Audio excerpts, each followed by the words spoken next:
ਜਦੋਂ 31 ਦਸੰਬਰ ਆਉਂਦੀ ਹੈ ਹਰੇਕ ਸਾਲ ਆਪਾਂ ਦੇਖਦੇ ਹਾਂ ਕਿ ਕਈ ਲੋਕ ਜਿਹੜੇ ਨੇ ਉਹ ਨਸ਼ਾ ਕਰਕੇ ਨਵਾਂ ਸਾਲ ਚੜ੍ਹਾਉਂਦੇ ਨੇ, ਕਈ ਗੁਰਦੁਆਰੇ ਜਾ ਕੇ ਵੀ ਚੜ੍ਹਾਉਂਦੇ ਨੇ। ਮਤਲਬ ਤਰ੍ਹਾਂ ਤਰ੍ਹਾਂ ਦੇ ਲੋਕ ਨੇ। ਅਸਲ ਦੇ ਵਿੱਚ ਕਿਸ ਤਰ੍ਹਾਂ ਨਵਾਂ ਸਾਲ ਮਨਾਉਣਾ ਚਾਹੀਦਾ? ਕੀ ਲੋਕਾਂ ਨੂੰ ਇਹੋ ਜਿਹੇ ਆਪਣੀ ਜ਼ਿੰਦਗੀ ਦੇ ਵਿੱਚ ਪ੍ਰਣ ਲੈਣੇ ਚਾਹੀਦੇ ਨੇ ਕਿ ਮੈਂ ਆਹ ਟਾਰਗੇਟ ਅਚੀਵ ਕਰਨਾ ਤਾਂ ਕਿ ਮੇਰਾ ਸਾਲ ਵਧੀਆ ਲੱਗੇ? ਮੈਂ ਇੰਗਲਿਸ਼ ਵਿੱਚ ਕਹਾਂਗਾ ABC ਜਾਂ ਪੰਜਾਬੀ 'ਚ ਕਹੀਏ ਊੜਾ ਐੜਾ ਈੜੀ। ਊੜਾ ਦਾ ਮਤਲਬ ਉੱਚਾ ਸੁੱਚਾ ਜੀਵਨ। ਊੜਾ ਉੱਚਾ ਸੁੱਚਾ ਜੀਵਨ। ਅਸੀਂ ਸਾਰੇ ਆਪਣੇ ਆਪ ਤੇ ਪ੍ਰਣ ਕਰੀਏ, ਦੂਜੇ ਦੀ ਗਲਤੀ ਨਾ ਦੇਖੀਏ, ਆਪਣੀ ਦੇਖੀਏ ਵੀ ਮੇਰੇ ਜੀਵਨ 'ਚ ਇਹ ਕਮੀ ਹੈ। ਮੈਂ ਨਿੰਦਾ ਕਰਦਾ, ਮੈਂ ਚੁਗਲੀ ਕਰਦਾ, ਮੈਂ ਨਸ਼ਾ ਕਰਦਾ, ਮੈਂ ਗੁੱਸਾ ਰੱਖਦਾ, ਮੈਂ ਬਦਲੇ ਦੀ ਭਾਵਨਾ ਰੱਖਦਾ, ਮੈਂ ਠੱਗੀ ਕਰਦਾ, ਮੈਂ ਇਹ ਨਾ ਕਰਾਂ। ਉੱਚਾ ਸੁੱਚਾ ਜੀਵਨ ਬਣਾਵਾਂ, ਮਿੱਠਾ ਬੋਲਣ ਦਾ ਜੀ ਅਸੀਂ ਪ੍ਰਣ ਲਈ। ਜਿਹੜੇ ਲੋਕ ਕੁਛ ਨਾ ਕੁਛ ਸਿੱਖਦੇ ਰਹਿੰਦੇ ਉਹ ਹਮੇਸ਼ਾ ਖਿੜਾਓ ਵਿੱਚ ਰਹਿੰਦੇ। ਉਹਨਾਂ ਦੇ ਨੇੜੇ ਬਿਮਾਰੀਆਂ ਨਹੀਂ ਆਉਂਦੀਆਂ। ਈੜੀ ਮੈਂ ਕਹਿੰਦਾ ਇਲਾਕੇ ਦੀ ਸੰਭਾਲ। ਜਿਸ ਇਲਾਕੇ 'ਚ ਮੈਂ ਰਹਿਣਾ ਉਹਨੂੰ ਸੰਵਾਰਨ ਦੀ ਜ਼ਿੰਮੇਵਾਰੀ ਮੇਰੀ ਹੈ। ਮੇਰਾ ਪਿੰਡ, ਮੇਰਾ ਮਹੱਲਾ, ਮੇਰੀ ਗਲੀ, ਮੇਰਾ ਘਰ, ਮੇਰਾ ਸਰਕਲ, ਮੇਰਾ ਪਰਿਵਾਰ। ਮੈਂ ਕਹਾਂ ਵੀ ਇਹਦੇ ਵਿੱਚ ਸੱਚ ਪਹੁੰਚਾਉਣਾ, ਸੱਚ ਦੀ ਗੱਲ ਕਰਨੀ, ਨੇਕ ਕਦਰਾਂ ਕੀਮਤਾਂ ਲਿਆਉਣੀਆਂ, ਪਰਮਾਤਮਾ ਨਾਲ ਜੋੜਨਾ, ਸਿਹਤ ਅੱਛੀ ਰੱਖਣੀ, ਇਹ ਜਿਹੜੀ ਸਾਰੇ ਕੰਮ ਕਰਨ ਦੀ ਜ਼ਿੰਮੇਵਾਰੀ ਮੇਰੀ ਹੈ, ਸਰਕਾਰ ਦੀ ਨਹੀਂ ਹੈ, ਕਿਸੇ ਹੋਰ ਸੰਸਥਾ ਦੀ ਨਹੀਂ ਹੈ। ਪਰ ਜਿਹੜੇ ਲੋਕ ਨੇ ਅੱਜ ਵੀ ਪੈਸੇ ਦੇ ਪਿੱਛੇ ਭੱਜ ਰਹੇ ਨੇ, ਪੈਸਾ ਪੈਸਾ ਕਰ ਰਹੇ ਨੇ। ਸਵੇਰੇ ਉੱਠਦੇ ਨੇ ਤਾਂ ਪੈਸਾ ਕਰਦੇ ਨੇ, ਰਾਤ ਨੂੰ ਸੌਣ ਲੱਗਿਆ ਤਾਂ ਪੈਸਾ ਕਰਦੇ ਨੇ। ਲੋਕਾਂ ਦਾ ਮੂੰਹ ਜਿਹੜਾ ਹਜੇ ਵੀ ਜ਼ਿਆਦਾ ਪੈਸਿਆਂ ਦੇ ਵਿੱਚ ਹੀ ਜਕੜਿਆ ਹੋਇਆ, ਉਹ ਪੈਸੇ ਦੇ ਵੱਲ ਹੀ ਜ਼ਿਆਦਾ ਸੋਚਦੇ ਨੇ। ਕਿਸ ਤਰ੍ਹਾਂ ਲੋਕ ਉਸ ਚੀਜ਼ ਦੇ ਮੂੰਹ 'ਚੋਂ ਬਾਹਰ ਨਿਕਲ ਸਕਦੇ? ਕੋਈ ਪੈਸਾ ਤਾਂ ਚਲੋ ਹਰੇਕ ਕਿਸੇ ਨੂੰ ਹੀ ਚਾਹੀਦਾ ਜ਼ਰੂਰਤ ਪੂਰੀਆਂ ਕਰਨ ਵਾਸਤੇ, ਪਰ ਸਾਰਾ ਦਿਨ ਜੋ ਲੋਕ ਪੈਸਾ ਕਰਦੇ ਨੇ ਉਹਨਾਂ ਦੇ ਕੀ ਤੁਸੀਂ ਕਹੋਗੇ? ਚੰਗਾ ਜੀਵਨ ਜੀਣ ਲਈ ਕੋਈ ਬਹੁਤ ਜ਼ਿਆਦਾ ਪੈਸੇ ਦੀ ਲੋੜ ਨਹੀਂ ਹੁੰਦੀ। ਜਿਹੜੇ ਨੌਜਵਾਨ ਬੱਚੇ ਆਪਣੇ ਪਰਿਵਾਰਾਂ ਨੂੰ ਪਿਆਰ ਕਰਦੇ ਨੇ, ਮੈਂ ਕਹਾਂਗਾ ਵੀ ਇਹ ਨਾ ਉਹ ਨਸ਼ਿਆਂ 'ਚ ਜਾਣਗੇ, ਨਾ ਉਹ ਖੁਦਕੁਸ਼ੀਆਂ ਵੱਲ ਜਾਣਗੇ। ਉਹ ਡਿਪਰੈਸ਼ਨ ਤੇ ਆਏਗਾ ਹੀ ਨਹੀਂ। ਬਿਲਕੁਲ, ਇਹ ਸ਼ਬਦ ਹੀ ਸਾਡਾ ਨਹੀਂ ਹੈ। ਪਹਿਲਾਂ ਵੀ ਕਿਸਾਨ ਆਤਮ ਹੱਤਿਆ ਕਰ ਰਿਹਾ ਸੀਗਾ, ਪਰ ਅੱਜ ਜਦੋਂ ਆਪਣੇ ਹੱਕ ਲੈਣ ਵਾਸਤੇ ਕਿਸਾਨ ਜਿਹੜਾ ਦਿੱਲੀ ਧਰਨੇ ਤੇ ਬੈਠਾ, ਉਹ ਧਰਨਿਆਂ ਦੇ ਵਿੱਚ ਵੀ ਸੁਸਾਈਡ ਕਰ ਰਿਹਾ।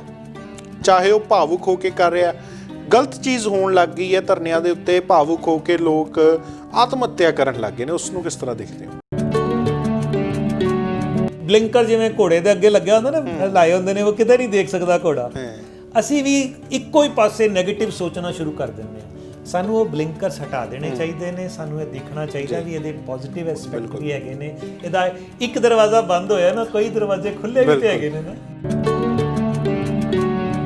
ਪੰਜਾਬ ਐਗਰੀਕਲਚਰ ਯੂਨੀਵਰਸਿਟੀ ਨੇ ਇੱਕ ਨਾਰਾ ਦਿੱਤਾ ਹੈ, ਕਰੋਗੇ ਗੱਲ ਮਿਲੇਗਾ ਹੱਲ।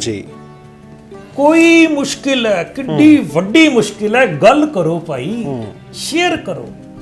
Talking is healing, talking is therapeutic. ਅਸੀਂ ਕਹਿੰਦੇ ਆ ਵੀ ਆਪਣਾ ਵੀ ਸੰਭਾਲ ਕਰੋ ਤੇ ਦੂਜਿਆਂ ਦੀ ਵੀ ਸੰਭਾਲ। ਬਿਲਕੁਲ। ਨੋ ਹੈਲਥ ਵਿਦਆਊਟ ਮੈਂਟਲ ਹੈਲਥ। ਅਸੀਂ ਨਾ ਜਿਮ ਦੀ ਹੈਲਥ ਤੇ ਬਾਡੀ ਦੀ ਫਿਜ਼ੀਕ, ਅਸੀਂ ਇਹਨੂੰ ਹੈਲਥ ਸਮਝ ਰਹੇ ਹਾਂ, ਹੈ ਨਾ। ਤੇ ਇਹ ਨਾਰਾ ਇੱਕ ਬੜਾ ਜ਼ਰੂਰੀ ਹੈ ਕਿ ਜਦ ਤੱਕ ਮੇਰੀ ਮੈਂਟਲ ਹੈਲਥ ਨਹੀਂ ਠੀਕ ਨਾ, ਤਦ ਤੱਕ ਮੇਰੀ ਫਿਜ਼ੀਕਲ ਹੈਲਥ ਦੀ ਕੋਈ ਵੈਲਿਊ ਨਹੀਂ ਹੈ। ਸੋ ਅਸੀਂ ਸਮਾਜ ਦੇ ਵਿੱਚ ਨੇੜਤਾ ਲੈ ਕੇ ਆਈਏ। ਕਿਸੇ ਵੀਰ ਭੈਣ ਬੱਚੇ ਵੱਡੇ ਨੂੰ ਕੋਈ ਸਮੱਸਿਆ ਹੈ ਨਾ, ਉਹ ਸ਼ੇਅਰ ਕਰੋ।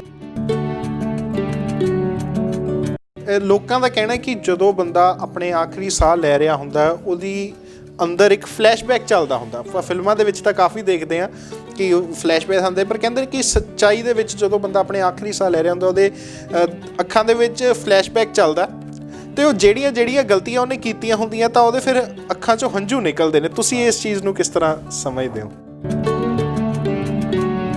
ਗੁਰਬਾਣੀ 'ਚ ਜਿਹੜਾ ਸ਼ਬਦ ਆਉਂਦਾ ਨਾ ਕਿ ਜੰਮ ਆਉਂਦੇ ਨੇ, ਪਹਿਲਾਂ ਮੈਂ ਸੋਚਦਾ ਸੀ ਜੰਮ ਮਰਨ ਵੇਲੇ ਆਉਂਦੇ ਨੇ।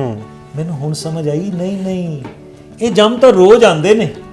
ਸਪੋਜ਼ ਕਰੋ ਮੈਂ ਕੋਈ ਗਲਤ ਕੰਮ ਕੀਤਾ ਹੈ, ਮੈਨੂੰ ਨੀਂਦ ਨਹੀਂ ਆਉਂਦੀ ਜੀ, ਉਹ ਜੰਮ ਨੇ। ਮੈਨੂੰ ਡਰ ਲੱਗਦਾ, ਹਾਈ ਕੋ ਦੱਸ ਨਾ ਦੇਵੇ ਕਿਸੇ ਨੂੰ, ਹਾਈ ਕਿਸੇ ਨੂੰ ਪਤਾ ਨਾ ਲੱਗ ਜਾਏ, ਮੇਰੀ ਵਾਈਫ ਨੂੰ ਨਾ ਪਤਾ ਲੱਗ ਜਾਏ, ਮੇਰੇ ਡਿਪਾਰਟਮੈਂਟ ਨਾ ਪਤਾ ਲੱਗ ਜਾਏ, ਹੈ ਨਾ, ਜਾਂ ਮੇਰਾ ਇਹ ਨੁਕਸਾਨ ਨਾ ਹੋ ਜਾਏ ਵੀ ਮੈਂ ਇਹ ਕੰਮ ਕੀਤਾ, ਪਤਾ ਨਾ ਲੱਗ ਜਾਏ। ਇਹ ਜੰਮ ਹੀ ਨੇ, ਔਰ ਇਹ ਜੰਮ ਅਸਲ ਸਾਡਾ ਪਛਤਾਵਾ ਹੈ। ਕੋਈ ਕੰਮ ਨਾ ਕਰੀਏ ਕਿ ਸਹੀ ਬਾਤ ਸੋ ਪਛਤਾਈਏ, ਐਸਾ ਕੰਮ ਭੂਲੇ ਨਾ ਕੀਜੇ ਜੀ ਜਿਤ ਅੰਤ ਪਛਤਾਈਏ। ਜੀ ਲੁਧਿਆਣਾ ਟਾਈਮਜ਼ ਦੇ ਸਾਰੇ ਦਰਸ਼ਕਾਂ ਨੂੰ ਨਵੇਂ ਸਾਲ ਦੀਆਂ ਲੱਖ ਲੱਖ ਵਧਾਈਆਂ। 2021 ਚੜ੍ਹ ਚੁੱਕਿਆ। ਨਵਾਂ ਸਾਲ ਜਦੋਂ ਵੀ ਚੜ੍ਹਦਾ ਤਾਂ ਅਸੀਂ ਕੁਝ ਪ੍ਰਣ ਲੈਂਦੇ ਹਾਂ ਕਿ ਇਸ ਸਾਲ ਦੇ ਵਿੱਚ ਮੈਂ ਇਹ ਪੂਰਾ ਕਰਾਂਗਾ। ਟਾਰਗੇਟ ਸੈੱਟ ਕਰਦੇ ਹਾਂ ਕਿ ਇਸ ਸਾਲ ਦੇ ਵਿੱਚ ਮੈਂ ਇਹ ਟਾਰਗੇਟ ਅਚੀਵ ਕਰਨਾ ਹੈ। ਕਈ ਪਤਲੇ ਹੋਣ ਦਾ ਟਾਰਗੇਟ ਵੀ ਪ੍ਰਣ ਲੈਂਦੇ ਨੇ, ਕਈ ਕੋਈ ਹੋਰ ਬੁਰੀ ਆਦਤ ਛੱਡਣ ਦਾ ਪ੍ਰਣ ਲੈਂਦੇ ਨੇ ਕਿ ਮੈਂ ਨਵੇਂ ਸਾਲ ਦੇ ਵਿੱਚ ਆਪਣੀ ਇਹ ਬੁਰੀ ਆਦਤ ਛੱਡਣੀ ਚਾਹੁੰਦਾ। ਪਰ ਅਸਲ ਦੇ ਵਿੱਚ ਨਵਾਂ ਸਾਲ ਕਿਸ ਤਰ੍ਹਾਂ ਮਨਾਇਆ ਜਾਵੇ? ਪੁਰਾਣੇ ਨੂੰ ਭੁੱਲ ਕੇ ਜੋ ਬੀਤ ਗਿਆ, ਹੁਣ ਨਵਾਂ ਸਾਲ ਚੜ੍ਹਿਆ, ਉਸ ਨੂੰ ਕਿਸ ਤਰ੍ਹਾਂ ਮਨਾਇਆ ਜਾਵੇ? ਇਸ ਤੇ ਹੀ ਗੱਲਬਾਤ ਕਰਨ ਲਈ ਸਾਡੇ ਨਾਲ ਪ੍ਰੋਫੈਸਰ ਸਰਬਜੀਤ ਸਿੰਘ ਮੌਜੂਦ ਨੇ, ਪੰਜਾਬ ਖੇਤੀਬਾੜੀ ਯੂਨੀਵਰਸਿਟੀ ਤੋਂ ਪ੍ਰੋਫੈਸਰ ਨੇ। ਪ੍ਰੋਫੈਸਰ ਸਾਹਿਬ, ਸਭ ਤੋਂ ਪਹਿਲਾਂ ਨਵੇਂ ਸਾਲ ਦੀਆਂ ਬਹੁਤ ਬਹੁਤ ਮੁਬਾਰਕਾਂ ਜੀ ਤੁਹਾਨੂੰ। ਤੁਹਾਨੂੰ ਮੁਬਾਰਕਾਂ ਜੀ। ਪ੍ਰੋਫੈਸਰ ਸਾਹਿਬ, 2020 ਲੰਘਿਆ, ਬਹੁਤ ਕੁਝ ਲੋਕਾਂ ਨੇ ਦੇਖਿਆ। ਇੱਕ ਤਰ੍ਹਾਂ ਦੇ ਨਾਲ ਲੋਕਾਂ ਦੀ ਜ਼ਿੰਦਗੀ ਦੀ ਪਟੜੀ ਜਿਹੜੀ ਹੈ ਰੁਕ ਗਈ ਸੀ। ਇਤਿਹਾਸ ਦੇ ਵਿੱਚ ਸਭ ਤੋਂ ਪਹਿਲੀ ਵਾਰ ਹੋਇਆ ਸੀ ਜੋ ਇੰਨਾ ਲੰਬਾ ਲੋਕਡਾਊਨ ਲੱਗਿਆ, ਲੋਕ ਆਪਣੇ ਘਰਾਂ ਦੇ ਵਿੱਚ ਬੰਦ ਹੋਏ। ਹੁਣ 2021 ਚੜ੍ਹਿਆ, ਲੋਕਾਂ ਨੂੰ ਬਹੁਤ ਉਮੀਦਾਂ ਨੇ ਇਸ ਸਾਲ ਤੋਂ, ਕਿਉਂਕਿ ਲੋਕ ਕਈ ਕਹਿ ਰਹੇ ਨੇ ਕਿ 2020 ਨੂੰ ਕੈਲੰਡਰ ਦੇ ਵਿੱਚੋਂ ਖਤਮ ਕਰ ਦਿਓ, ਵੀ 2020 ਕੋਈ ਸਾਲ ਹੈ ਹੀ ਨਹੀਂ ਸੀ। ਹੁਣ 2021 ਤੋਂ ਲੋਕਾਂ ਨੂੰ ਬਹੁਤ ਉਮੀਦਾਂ ਨੇ। ਕਿਸ ਤਰ੍ਹਾਂ ਲੋਕ ਮਨਾਉਣ 2021? ਪਹਿਲੀ ਗੱਲ ਮੈਂ ਬੇਨਤੀ ਕਰਾਂਗਾ ਜੀ, ਇਹ 2021 ਇੰਗਲਿਸ਼ ਵਿੱਚ ਇਹਨੂੰ ਕਹਿੰਦੇ ਆ 2021 ਜੀ। ਜੇ ਤੁਸੀਂ ਇਹਨੂੰ ਲਿਖੋ 2021 2020 ਨੂੰ ਜਿੱਤ ਲਿਆ ਹੈ 2021। ਚਲੋ ਕੱਲਾ 2021 ਹੀ ਨਹੀਂ, ਜਿੱਤਿਆ ਹੀ ਨਹੀਂ 2020। ਇਹ 2021 ਵਰ੍ਹਾ ਜਿਹੜਾ ਹੈ ਇੱਕ ਖਾਸ ਵਰ੍ਹਾ ਹੈ ਕਿ ਅੱਜ ਤੋਂ ਇਸ ਵਰੇ ਤੋਂ ਠੀਕ 400 ਸਾਲ ਪਹਿਲਾਂ ਸ੍ਰੀ ਗੁਰੂ ਤੇਗ ਬਹਾਦਰ ਸਾਹਿਬ ਦਾ ਪ੍ਰਕਾਸ਼ ਹੋਇਆ ਸੀ। ਸਾਡੇ ਲਈ ਵੈਸੇ ਹਰ ਸਾਲ ਹੀ ਨਵਾਂ ਹੈ, ਹਰ ਦਿਨ ਹੀ ਨਵਾਂ ਹੈ। ਪਾਤਸ਼ਾਹ ਬਾਣੀ 'ਚ ਕਹਿੰਦੇ ਨੇ ਵੀ ਸਾਹਿਬ ਮੇਰਾ ਨੀਤ ਨਵਾਂ। ਸਾਡੇ ਲਈ ਕੋਈ ਕੈਲੰਡਰ ਬਦਲਣ ਵਿੱਚ ਕੋਈ ਖਾਸ ਨਹੀਂ ਹੈ, ਪਰ ਇੱਕ ਖਾਸ ਗੱਲ ਇਹ ਹੈ ਕਿ ਅਸੀਂ ਪ੍ਰਣ ਲਈਏ ਕਿ ਮੈਂ ਹੁਣ ਇਹ ਜਿਹੜੇ 365 ਦਿਨ ਨੇ ਇਹ ਕੁਝ ਕਰਨਾ ਹੈ ਜੀ। ਔਰ ਇਹ ਵਰਾ ਇੱਕ ਹੋਰ ਗੱਲ ਲਈ ਬੜਾ ਮੁਬਾਰਕ ਵਰਾ ਮੈਂ ਇਹਨੂੰ ਕਹਾਂਗਾ। ਪਿਛਲਾ ਵੀ ਮੁਬਾਰਕ ਸੀ, ਉਹ ਵੀ ਭਲਾ ਸੀ। ਜੋ ਕਿਸਾਨੀ ਸੰਘਰਸ਼ ਚੱਲ ਰਿਹਾ ਹੈ, ਜਿੰਨੀ ਚੜ੍ਹਦੀ ਕਲਾ ਦੀਆਂ ਖਬਰਾਂ ਦਿੱਲੀ ਦੇ ਸਾਰੇ ਬਾਰਡਰਾਂ ਤੋਂ ਆ ਰਹੀਆਂ ਨੇ, ਤੇ ਕੱਲਾ ਦਿੱਲੀ ਨਹੀਂ, ਸਾਰਾ ਹਿੰਦੁਸਤਾਨ ਦਾ ਕਿਸਾਨ ਜਿਵੇਂ ਇਕਜੁੱਟ ਹੋਇਆ ਹੈ, ਜਿਵੇਂ ਪਿਆਰ ਦਾ ਪ੍ਰਤੀਕ ਹੈ, ਜਿਵੇਂ ਸ਼ਾਂਤਮਈ ਅੰਦੋਲਨ ਹੈ, ਇਹ ਮਨੁੱਖਤਾ ਦੇ ਇਤਿਹਾਸ ਵਾਸਤੇ ਇੱਕ ਬੜੀ ਵੱਡੀ ਗੱਲ ਹੈ ਕਿ ਜਦੋਂ ਅਸੀਂ 31 ਦਸੰਬਰ ਘਰਾਂ 'ਚ ਸੁੱਤੇ ਸੀ, ਉਦੋਂ ਕਿੰਨੇ ਹੀ ਸਾਡੇ ਕਿਸਾਨ ਵੀਰ ਭੈਣਾਂ ਬੀਬੀਆਂ ਬੱਚੇ ਪਰਿਵਾਰ ਉਹ ਰੜੇ ਮੈਦਾਨ ਦੇ ਵਿੱਚ ਸੁੱਤੇ ਹੋਏ ਨੇ, ਇੰਨੀ ਠੰਡ ਦੇ ਵਿੱਚ, ਔਰ ਉਸ ਦੇ ਬਾਵਜੂਦ ਇੰਨੀ ਚੜ੍ਹਦੀ ਕਲਾ ਵਿੱਚ, ਇੰਨੇ ਜ਼ਬਤ ਵਿੱਚ, ਇੰਨੇ ਡਿਸਿਪਲਿਨ ਵਿੱਚ। ਲੋਕ ਦੂਸਰੇ ਰਾਜਾਂ ਦੇ ਔਰ ਦੂਸਰੇ ਦੇਸ਼ਾਂ ਦੇ ਪੱਤਰਕਾਰ ਉੱਥੇ ਆ ਕੇ ਦੇਖ ਰਹੇ ਨੇ ਇਹ ਕਿਵੇਂ ਦੇ ਲੋਕ ਨੇ। ਬਿਲਕੁਲ, ਜਿਹੜੇ ਸਾਨੂੰ ਆਏ ਤੇ ਕਾਫੀ ਪੁੱਛ ਰਹੇ ਨੇ, ਚਾਹ ਪੁੱਛ ਰਹੇ ਨੇ, ਜਲੇਬੀਆਂ ਛਕਾ ਰਹੇ ਨੇ, ਲੰਗਰ ਛਕਾ ਰਹੇ ਨੇ, ਸਾਰੇ ਪਿਆਰ ਨਾਲ ਬੋਲ ਰਹੇ ਨੇ, ਸਾਰਿਆਂ 'ਚ ਇੰਨੀ ਚੜ੍ਹਦੀ ਕਲਾ ਹੈ। ਮੈਂ ਤੇ ਕਹਾਂਗਾ ਵੀ 2020 ਕਰੋਨਾ ਕਰਕੇ ਯਾਦ ਨਹੀਂ ਰਹੇਗਾ, 2020 ਕਿਸਾਨ ਸੰਘਰਸ਼ ਕਰਕੇ ਯਾਦ ਰਹੇਗਾ ਕਿ ਇੰਨੀ ਜਦੋਂ ਮਨੁੱਖਤਾ ਤੇ ਭੀੜ ਆਈ ਸੀ, ਉਦੋਂ ਵੀ ਕੁਝ ਐਸੇ ਲੋਕ ਸੀ ਜਿਹੜੇ ਧਰਤੀ ਨਾਲ ਜੁੜੇ ਸੀ, ਆਪਣੇ ਵਿਰਸੇ ਨਾਲ ਜੁੜੇ ਸੀ, ਇੰਨੇ ਖੜਾਓ ਵਿੱਚ। ਮਤਲਬ ਤੁਸੀਂ ਕਹੋ ਜੀ ਇਹ ਤਾਂ ਇਤਿਹਾਸ ਦੇ ਵਿੱਚ ਐਸੀ ਮਿਸਾਲ ਨਹੀਂ ਕੋਈ ਮਿਲ ਰਹੀ, ਔਰ ਅਸੀਂ ਉਸ ਇਤਿਹਾਸ ਨੂੰ ਆਪਣੀ ਅੱਖੀਂ ਦੇਖ ਰਹੇ ਹਾਂ, ਹੰਢਾ ਰਹੇ ਹਾਂ। ਜਿਹੜਾ ਉੱਥੇ ਜਾ ਰਿਹਾ ਹੈ, ਜਾ ਕੇ ਆ ਰਿਹਾ ਹੈ, ਜਿਹੜਾ ਘਰ ਬੈਠੇ ਉਹਨਾਂ ਲਈ ਅਰਦਾਸਾਂ ਕਰ ਰਿਹਾ ਹੈ, ਸਾਰੇ ਹੀ ਇੱਕ ਸੂਤਰ ਵਿੱਚ ਪਰੋਏ ਜੀ। ਤੇ ਆਪਾਂ ਗੱਲ ਕਰੀਏ 2021 ਦੇ ਵਿੱਚ ਲੋਕ ਆਪਣੀ ਜ਼ਿੰਦਗੀ ਦੇ ਵਿੱਚ ਕਿਹੜੇ ਇਹੋ ਜਿਹੇ ਲੋਕਾਂ ਨੂੰ ਬਦਲਾਅ ਕਰਨੇ ਚਾਹੀਦੇ ਨੇ ਤਾਂ ਕਿ ਉਹ ਅੱਗੇ ਆਉਣ ਵਾਲੀ ਜ਼ਿੰਦਗੀ ਉਹਨਾਂ ਦੇ ਵਾਸਤੇ ਵਧੀਆ ਰਹੇ। ਜਦੋਂ 31 ਦਸੰਬਰ ਆਉਂਦੀ ਹੈ, ਹਰੇਕ ਸਾਲ ਆਪਾਂ ਦੇਖਦੇ ਹਾਂ ਕਿ ਕਈ ਲੋਕ ਜਿਹੜੇ ਨੇ ਉਹ ਨਸ਼ਾ ਕਰਕੇ ਨਵਾਂ ਸਾਲ ਚੜ੍ਹਾਉਂਦੇ ਨੇ, ਕਈ ਗੁਰਦੁਆਰੇ ਜਾ ਕੇ ਵੀ ਚੜ੍ਹਾਉਂਦੇ ਨੇ, ਮਤਲਬ ਤਰ੍ਹਾਂ ਤਰ੍ਹਾਂ ਦੇ ਲੋਕ ਨੇ। ਅਸਲ ਦੇ ਵਿੱਚ ਕਿਸ ਤਰ੍ਹਾਂ ਨਵਾਂ ਸਾਲ ਮਨਾਉਣਾ ਚਾਹੀਦਾ? ਕੀ ਲੋਕਾਂ ਨੂੰ ਇਹੋ ਜਿਹੇ ਆਪਣੀ ਜ਼ਿੰਦਗੀ ਦੇ ਵਿੱਚ ਪ੍ਰਣ ਲੈਣੇ ਚਾਹੀਦੇ ਨੇ ਕਿ ਮੈਂ ਆਹ ਟਾਰਗੇਟ ਅਚੀਵ ਕਰਨਾ ਤਾਂ ਕਿ ਮੇਰਾ ਸਾਲ ਵਧੀਆ ਲੱਗੇ? ਬਹੁਤ ਵਧੀਆ ਤੁਹਾਡਾ ਸਵਾਲ ਹੈ। ਮੈਂ ਕਹਾਂਗਾ ਕਿ ਸਾਨੂੰ ਹਰ ਨਵੇਂ ਸਾਲ ਸਾਨੂੰ ਜ਼ਰੂਰ ਪ੍ਰਣ ਲੈਣੇ ਚਾਹੀਦੇ ਨੇ। ਸਾਰੇ ਸੰਸਾਰ ਦੇ ਜਿਹੜੇ ਲੋਕ ਆਪਣੇ ਆਪ ਨੂੰ ਸੰਵਾਰਨਾ ਚਾਹੁੰਦੇ ਨੇ ਨਾ, ਉਹ ਸਾਰੇ ਪ੍ਰਣ ਲੈਂਦੇ। ਤੇ ਕਮਾਲ ਦੀ ਗੱਲ, ਮਾਹਰ ਲੋਕ, ਸਿਆਣੇ ਲੋਕ ਇਹ ਕਹਿੰਦੇ ਨੇ ਵੀ ਬਹੁਤ ਘੱਟ ਬੰਦੇ ਆਪਣੇ ਸਾਰਾ ਪ੍ਰਣ ਪੂਰਾ ਕਰ ਪਾਉਂਦੇ, ਪਰ ਫਿਰ ਵੀ ਸਿਆਣੇ ਇਹ ਕਹਿੰਦੇ ਨੇ ਕਿ ਪ੍ਰਣ ਫਿਰ ਵੀ ਲੈਣੇ ਚਾਹੀਦੇ ਨੇ, ਰੈਜ਼ੋਲੂਸ਼ਨ ਲੈਣੇ ਚਾਹੀਦੇ ਨੇ। ਤੁਸੀਂ ਉਹਦੇ ਤੇ 10% ਪੂਰਾ ਉਤਰੋ, 50 ਉਤਰੋ, 80 ਪੂਰਾ ਉਤਰੋ, ਲੇਕਿਨ ਪ੍ਰਣ ਜ਼ਰੂਰ ਲਓ। ਉਹ ਪ੍ਰਣ ਸਾਡੇ ਇਸ ਗੱਲ ਦਾ ਪ੍ਰਤੀਕ ਨੇ ਕਿ we want to better ourselves. ਜਿਵੇਂ ਫਾਈਲ ਦਾ ਵਰਸ਼ਨ ਹੁੰਦਾ ਨਾ ਕੰਪਿਊਟਰ 'ਚ, ਨਵਾਂ ਵਰਸ਼ਨ, ਅਸੀਂ ਆਪਣਾ ਨਵਾਂ ਵਰਸ਼ਨ ਹੋਣੇ ਚਾਹੀਦੇ ਆ, ਹਰ ਰੋਜ਼ ਨਵਾਂ ਵਰਸ਼ਨ ਹੋਣੇ ਚਾਹੀਦੇ ਆ, ਹਰ ਸਾਲ ਨਵਾਂ ਵਰਸ਼ਨ ਹੋਣੇ ਚਾਹੀਦੇ ਆ। ਤੇ ਸਾਨੂੰ ਆਪਣੇ ਆਪ ਨਾਲ ਕੰਪੀਟੀਸ਼ਨ ਕਰਨਾ ਚਾਹੀਦਾ ਹੈ। ਪਿਛਲੇ ਸਾਲ ਮੇਰੇ 'ਚ ਇਹ ਕਮੀਆਂ ਸੀ, ਐਤਕੀ ਮੈਂ ਇਹ ਦੂਰ ਕਰਨੀ ਹੈ, ਮੈਂ ਇਹ ਨਵੀਂ ਚੀਜ਼ ਸਿੱਖਣੀ ਹੈ। ਇਹ ਬੜੀ ਇੰਪੋਰਟੈਂਟ ਗੱਲ ਜੀ ਸਨਮ ਜੀ। ਜਿਹੜੇ ਲੋਕ ਕੁਛ ਨਾ ਕੁਛ ਸਿੱਖਦੇ ਰਹਿੰਦੇ ਉਹ ਹਮੇਸ਼ਾ ਖਿੜਾਓ ਵਿੱਚ ਰਹਿੰਦੇ, ਉਹਨਾਂ ਦੇ ਨੇੜੇ ਬਿਮਾਰੀਆਂ ਨਹੀਂ ਆਉਂਦੀਆਂ। ਮੈਂ ਤੇ ਇੱਕ ਗੱਲ ਬੜੀ ਵਾਰੀ ਕਹਿੰਦਾ ਹੁੰਦਾ ਕਿ ਬਹੁਤ ਸਾਰੇ ਲੋਕ ਇਸ ਕਰਕੇ ਬਿਮਾਰ ਹੁੰਦੇ ਨੇ ਕਿਉਂਕਿ ਉਹਨਾਂ ਕੋਲ ਬਿਮਾਰ ਹੋਣ ਦਾ ਟਾਈਮ ਹੁੰਦਾ। ਜੇ ਤੁਹਾਡੇ ਕੋਲ ਬਿਮਾਰ ਹੋਣ ਦਾ ਟਾਈਮ ਨਾ ਹੋਏ ਨਾ, ਤੁਸੀਂ ਬਿਮਾਰ ਨਹੀਂ ਹੋਵੋਗੇ। ਬਿਲਕੁਲ, ਯਾਨੀ ਤੁਸੀਂ ਬਿਜ਼ੀ ਰਹੋ। ਔਰ ਗੁਰੂ ਸਾਹਿਬ ਨੇ ਤੇ ਸਾਡਾ ਨਾਂ ਹੀ ਸਿੱਖ ਰੱਖਿਆ ਹੈ। ਸਿੱਖ ਦਾ ਮਤਲਬ ਸਿੱਖੋ, ਰੋਜ਼ ਸਿੱਖਣ ਵਾਲਾ, ਰੋਜ਼ ਸਿੱਖਣ ਵਾਲਾ, 90 ਸਾਲ ਦੀ ਉਮਰ ਵਿੱਚ ਵੀ ਸਿੱਖਣ ਵਾਲਾ, ਲਾਸਟ ਮੂਵਮੈਂਟ ਸੈਕਿੰਡ ਤੇ ਵੀ ਸਿੱਖਣ ਵਾਲਾ। ਉਹ ਸਿੱਖਣ ਦੀ ਤਾਂਘ ਜਿੰਨੀ ਅਸੀਂ ਰੱਖਾਂਗੇ ਉਹ ਚੰਗਾ ਹੋਏਗਾ। ਤੇ ਮੈਂ ਜੇ ਇਹਨੂੰ ਸੌਖੇ ਰੂਪ ਵਿੱਚ ਕਹਾਂ ਨਾ, ਅਲੱਗ-ਅਲੱਗ ਉਮਰ ਦੇ ਉੱਤੇ ਅਲੱਗ-ਅਲੱਗ ਅਸੀਂ ਪ੍ਰਣ ਲੈਂਦੇ ਹਾਂ, ਨਿਊ ਈਅਰ ਰੈਜ਼ੋਲੂਸ਼ਨ ਲੈਂਦੇ ਹਾਂ। ਪਰ ਜੇ ਕੁਝ ਕਾਮਨ ਗੱਲਾਂ ਜੇ ਕਰਨੀਆਂ ਹੋਣ ਨਾ, ਤੇ ਮੈਂ ਇੰਗਲਿਸ਼ ਵਿੱਚ ਕਹਾਂਗਾ ABC, ਜਾਂ ਪੰਜਾਬੀ 'ਚ ਕਹੀਏ ਊੜਾ ਐੜਾ ਈੜੀ। ਊੜਾ ਦਾ ਮਤਲਬ ਉੱਚਾ ਸੁੱਚਾ ਜੀਵਨ। ਊੜਾ ਉੱਚਾ ਸੁੱਚਾ ਜੀਵਨ।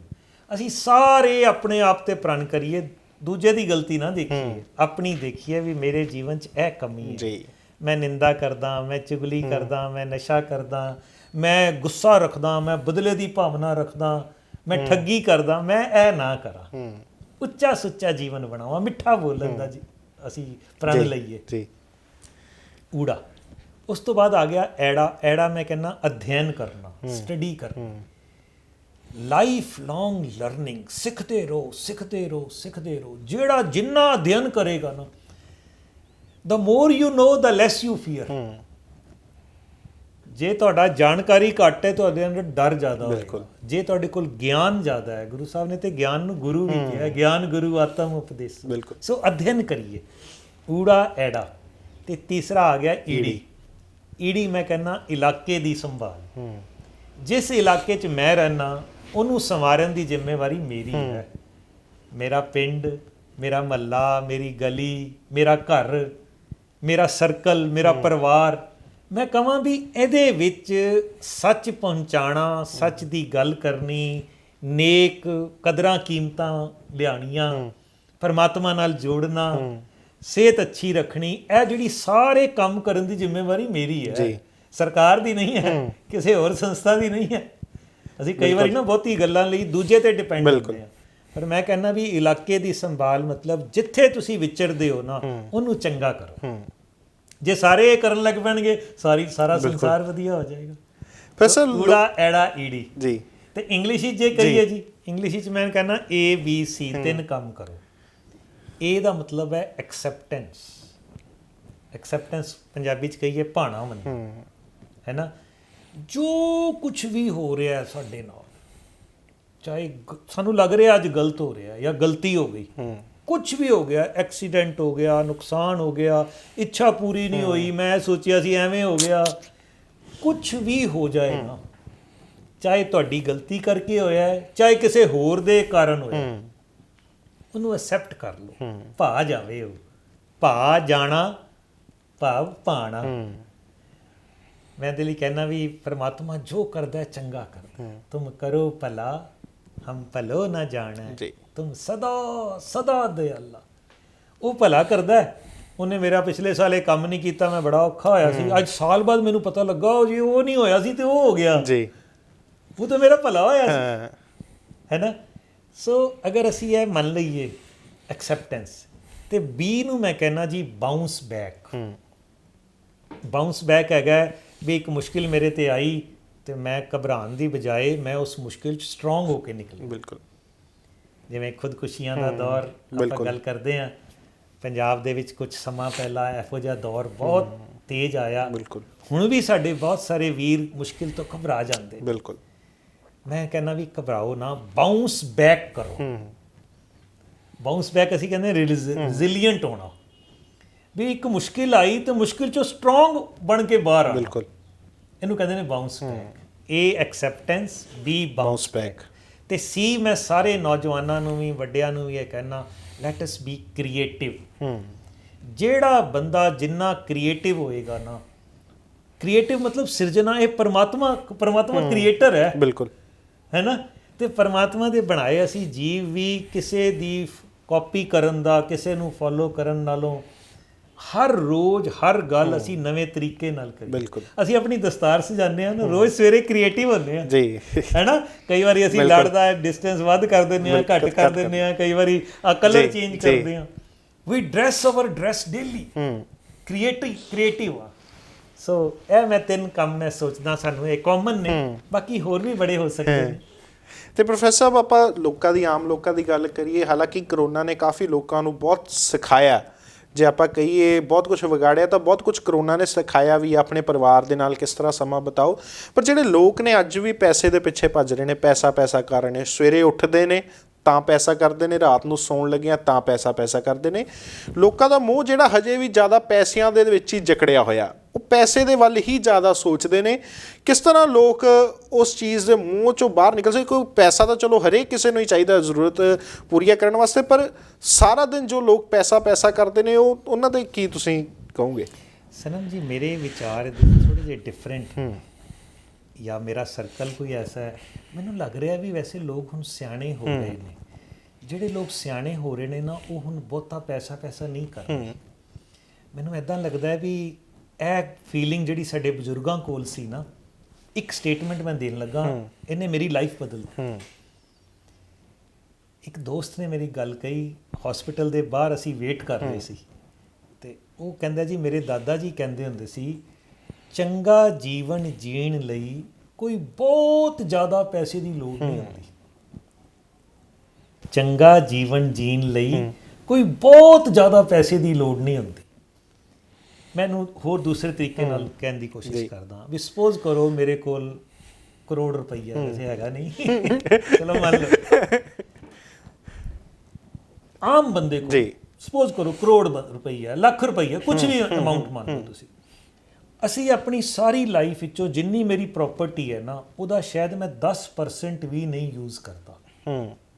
ਜੇ ਮੈਂ ਬੜਾ ਖਰਚੀਲਾ ਹੋਵਾਂ, ਮੈਂ 20% ਯੂਜ਼ ਕਰ ਲਾਂ, 80% ਮੇਰੀ ਪ੍ਰੋਪਰਟੀ ਅਗਲੀ ਜਨਰੇਸ਼ਨ ਕੋਲ ਜਾਂਦੀ ਹੈ। ਤੁਸੀਂ ਦੇਖ ਲਓ ਆਲੇ ਦੁਆਲੇ ਜਿੰਨੇ ਬੰਦਿਆਂ ਦੀ ਮੌਤ ਹੋ ਰਹੀ ਹੈ, ਉਹਨਾਂ ਦਾ ਪੈਸਾ ਜਿਹੜਾ ਉਹਨਾਂ ਦੇ ਬੱਚਿਆਂ ਨੂੰ ਜਾ ਰਿਹਾ। ਤੇ ਕਿਸੇ ਸਿਆਣੇ ਨੇ ਕਿਹਾ ਵੀ ਤੁਹਾਡੇ ਮਰਨ ਵੇਲੇ ਜਿੰਨਾ ਪੈਸਾ ਤੁਸੀਂ ਪਿੱਛੇ ਛੱਡ ਜਾਂਦੇ ਹੋ ਨਾ, ਉਹ ਦੱਸਦਾ ਵੀ ਤੁਸੀਂ ਕਿੰਨਾ ਟਾਈਮ ਵੇਸਟ ਕੀਤਾ ਉਹ ਕਮਾਉਣ ਦੇ ਵਿੱਚ। ਸਾਡੇ ਅਖਾਣ ਪਿੰਡਾਂ ਦਾ ਬੜਾ ਪਿਆਰਾ ਅਖਾਣ ਸੀ, ਕਹਿੰਦੇ ਜੀ ਪੁੱਤ ਸਪੁੱਤ ਤੇ ਫਿਰ ਧਨ ਸੰਚੇ ਕਿਉਂ, ਤੇ ਪੁੱਤ ਕਪੁੱਤ ਫਿਰ ਧਨ ਸੰਚੇ ਕਿਉਂ। ਜੇ ਤੁਹਾਡੀ ਔਲਾਦ ਚੰਗੀ ਹੈ ਫਿਰ ਪੈਸਾ ਇਕੱਠਾ ਕਰਨ ਦੀ ਲੋੜ ਨਹੀਂ, ਉਹ ਚੰਗੀ ਹੈ ਆਪੇ ਕਮਾ ਲਏਗੀ। ਤੇ ਜੇ ਔਲਾਦ ਮਾੜੀ ਹੈ ਫਿਰ ਚੰਗਾ ਪੈਸਾ ਇਕੱਠਾ ਕਰਨ ਦੀ ਲੋੜ, ਉਹਨੇ ਤਾਂ ਉਜਾੜ ਦੇਣਾ। ਸੋ ਮੈਂ ਇਹ ਸੋਚਦਾ ਵੀ ਅਮੀਰ ਬਣੀਏ, ਲੇਕਿਨ ਉਹ ਅਮੀਰ ਦੀ ਕਾਸਟ ਐਸੀ ਨਾ ਹੋਵੇ ਕਿ ਅਸੀਂ ਆਪਣੇ ਅੰਦਰ ਆਪਣੇ ਆਪ ਨਾਲ ਗਰੀਬੀ 'ਚ ਚਲੇ ਜਾਈਏ, ਬਾਅਦ 'ਚੋਂ ਪਛਤਾਈਏ ਮੈਂ ਐਵੇਂ ਹੇਰਾਫੇਰੀ ਕੀਤੀ। ਬਿਲਕੁਲ। ਜਿੰਨੀਆਂ ਜ਼ਿਆਦਾ ਅਸੀਂ ਨੈਤਿਕ ਕਦਰਾਂ ਕੀਮਤਾਂ ਨਾਲ ਜੁੜਾਂਗੇ, ਗੁਰਬਾਣੀ ਦਾ ਬੜਾ ਪਿਆਰਾ ਫਰਮਾਨ ਜੇ, ਪਰਾਈ ਅਮਾਨ ਕਿਉਂ ਰੱਖੀ ਹੈ, ਦਿੱਤੀ ਹੀ ਸੁਖ ਹੋਈ। ਸਨਮ ਜੀ, ਮੇਰਾ ਬੜਾ ਮਨ ਕਰਦਾ ਵੀ ਸਾਡੇ ਰਾਗੀ ਸਿੰਘ ਇਹਦੇ ਬਾਰੇ ਕੀਰਤਨ ਕਿਉਂ ਨਹੀਂ ਕਰਦੇ ਜੀ। ਪਰਾਈ ਅਮਾਨ ਕਿਉਂ ਰੱਖੀ ਹੈ, ਪਰਾਈ ਅਮਾਨਤ ਕਿਉਂ ਰੱਖਦੇ ਹੋ, ਦਿੱਤੀ ਹੀ ਸੁਖ ਹੋਏ। ਜਦ ਤੱਕ ਮੈਂ ਤੁਹਾਡੇ ਪੈਸੇ, ਤੁਹਾਡੀ ਚੀਜ਼ ਦੱਬ ਕੇ ਰੱਖਾਂਗਾ ਨਾ, ਮੇਰੇ ਅੰਦਰ ਜ਼ਰੂਰ ਭਾਰ ਹੋਏਗਾ, ਤੇ ਤੁਹਾਨੂੰ ਮੈਂ ਵਾਪਸ ਕਰ ਦਾਂਗਾ ਤੁਹਾਡੀ ਚੀਜ਼, ਮੈਂ ਬੜਾ ਚੜ੍ਹਦੀ ਕਲਾ 'ਚ ਆ ਜਾਵਾਂਗਾ। ਬਿਲਕੁਲ। ਇਹ ਜਿਹੜੀਆਂ ਗੱਲਾਂ ਨੇ, ਮੈਨੂੰ ਇਹ ਲੱਗਦਾ ਹੈ ਕਿ ਜੇ ਸਾਡੇ ਸਮਾਜ ਵਿੱਚ ਬੱਚਿਆਂ 'ਚ ਇਹ ਵੈਲਿਊਜ਼ ਪ੍ਰਚਾਰੀਆਂ ਜਾਣਗੀਆਂ, ਔਰ ਕਿਸਾਨੀ ਸੰਘਰਸ਼ ਤੇ ਮੈਂ ਦੁਬਾਰਾ ਜਾਣਾ, ਰੋਜ਼ ਦਿਨ ਰਾਤ ਅਸੀਂ ਤੇ ਜੀ ਉਹਦੇ ਨਾਲ ਰਹੇ ਹਾਂ ਨਾ, ਸਾਡੀ ਧੁਰ ਅੰਦਰ ਅਸੀਂ ਉਹਦੇ ਨਾਲ ਜੁੜੇ ਹਾਂ, ਭਾਵੇਂ ਜਿੱਥੇ ਮਰਜ਼ੀ ਬੈਠੇ ਹਾਂ, ਜੋ ਮਰਜ਼ੀ ਕਰ ਰਹੇ ਹਾਂ। ਮੈਂ ਸੋਚਦਾ ਕਿਰਸਾਨੀ ਸੰਘਰਸ਼ ਨੇ ਸਾਡੇ ਪੰਜਾਬ ਦੀ ਜਵਾਨੀ ਦੇ ਦਾਗ ਧੋ ਦਿੱਤੇ। ਬਿਲਕੁਲ। ਸਾਡੀ ਜਵਾਨੀ ਜਿੰਨੇ ਡਿਸਪਲਿਨ ਵਿੱਚ ਰਹਿ ਰਹੀ ਹੈ, ਪਰਮਾਤਮਾ ਦੀ ਮਿਹਰ।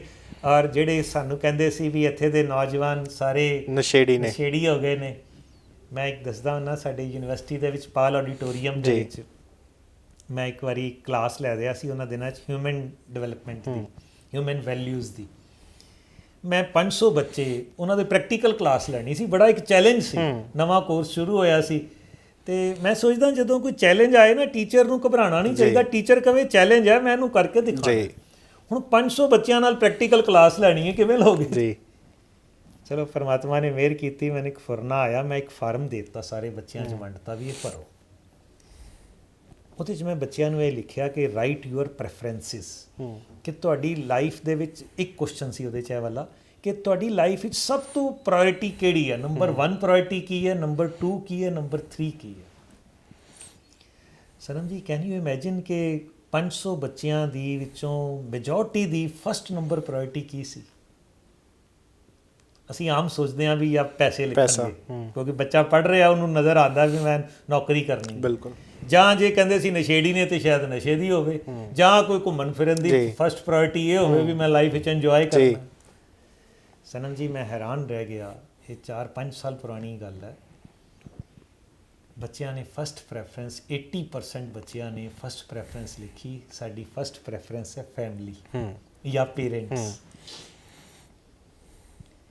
ਜਿਹੜੇ ਨੌਜਵਾਨ ਬੱਚੇ ਆਪਣੇ ਪਰਿਵਾਰਾਂ ਨੂੰ ਪਿਆਰ ਕਰਦੇ ਨੇ, ਮੈਂ ਕਹਾਂਗਾ ਵੀ ਇਹ ਨਾ ਉਹ ਨਸ਼ਿਆਂ 'ਚ ਜਾਣਗੇ, ਨਾ ਉਹ ਖੁਦਕੁਸ਼ੀਆਂ ਵੱਲ ਜਾਣਗੇ, ਉਹ ਡਿਪਰੈਸ਼ਨ ਤੇ ਆਏਗਾ ਹੀ ਨਹੀਂ। ਬਿਲਕੁਲ।